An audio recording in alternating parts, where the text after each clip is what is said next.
कौशल जी, गुरुदेव आपको कोटि कोटि प्रणाम।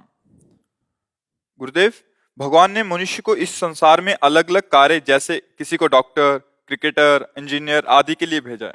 तो हमें कैसे ज्ञात हो कि भगवान ने हमें उसी मार्ग के लिए चुना है जिस पर हम अभी चल रहे हैं? गुरुदेव कृपया मार्गदर्शन करें। वैसे बच्चा, ये तो कर्म के अनुसार निश्चित है, इसे भगवान ने नहीं भेजा है। पूर्व के हमारे कर्म, हमारा निश्चय पहले ही हो चुका है। भगवान की तरफ से मानव देह केवल भगवत प्राप्ति के लिए मिला है।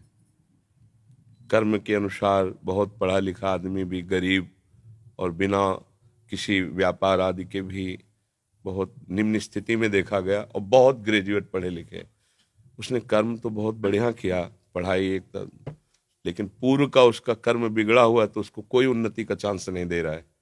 और ऐसे भी देखे गए कि कोई ग्रेजुएट नहीं है, ना रूप के हैं, ना रंग के हैं, ना ढंग के हैं, और वीआईपी व्यवस्थाएं हैं, सैकड़ों नौकर चाकर सब, मतलब उसको बेच आवे बाजार में। ऐसे लोग हैं, उनको खाने को नहीं है। वो इतना मंद बुद्धि का होते हुए भी ऐसे ऐश्वर्य का भोग रहा है। इसमें कर्म प्रधानता होती है।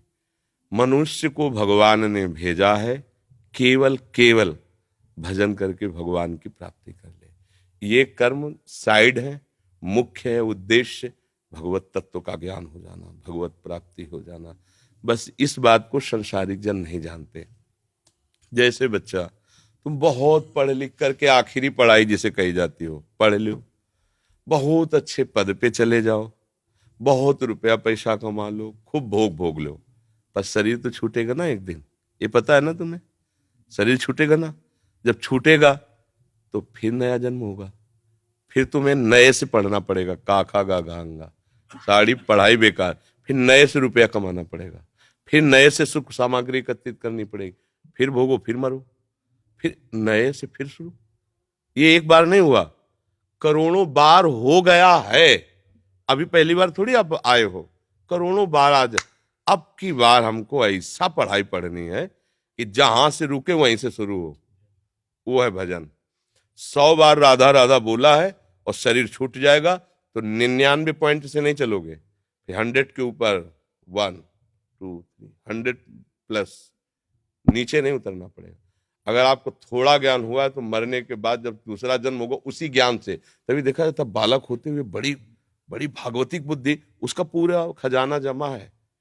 बच्चा, जीवन का लाभ है कि राधा राधा बोलो और मन में रखो कि प्रभु मुझे ऐसा ज्ञान दो जिससे मैं आपको प्राप्त कर सकूं, और आपके इस सृष्टि में जो कर्म के अनुसार मुझे सेवा मिले उसे आपकी सेवा मान करके करूं। बस, भगवान किसी को सुख या दुख कभी नहीं देते। आप सोचो, यहीं से हम तुम्हें उदाहरण देते हैं। हमारे देश के प्रधानमंत्री का उद्देश्य क्या है? मेरा पूरा भारत सुखी रहे। कोई भी बैठे उस पद पे, हम नाम किसी का संबोधन करके नहीं, उस पद का भाव क्या है? पिता की तरह पूरे देश की प्रजा का हित करना, पालन करना। अब उसी उसी पद से बनाए हुए कानून में फांसी की भी सजा है, 20 साल की सजा वहीं से पास हुआ है, जबकि वहां का मुख्य उद्देश्य है तुम्हें सदैव सुखी रखना, बाहर भीतर कहीं कोई आक्रमण ऐसा ना हो पाए कि तुम्हें दुख पहुंचे। पर तुमने ऐसे कर्म कर दिए कि संविधान आपको बख्शेगा नहीं। समझ गए ना? ऐसे ही हमारे भगवान कभी किसी को, वो तो नॉर्मल उदाहरण, कहाँ एक प्रकृति के अंश शरीर में फंसा हुआ जीव कोई भी हो, और कहाँ समस्त प्रकृति का ईश्वर परमात्मा। ये कृति है, उसकी रचना है। कोई भी रचना होती तो रचनाकार तो होता ही ना, इसको कहते हैं कृति, प्रकृति। तो इसका रचनाकार ईश्वर, वो इतना दयालु है, इतना दयालु है कि वो किसी को भी कष्ट नहीं दे सकते कभी भी। अब हम ऐसे कर्म कर बैठते हैं कि संविधान लागू हो जाता है। जैसे भारत का कानून संविधान है, आप अभी कुछ गलत कार्य करो तो आपको दंड मिलेगा। अगर आप 18 के नीचे हो तो दूसरा हिसाब है, ऊपर हो तो उसका दूसरा हिसाब किताब है। तो यद्यपि हमारे देश का राजा नहीं चाहता कि आपको कष्ट मिले, पर आपने कर्म ऐसे कर लिए कि अब आपको भोगना पड़ेगा।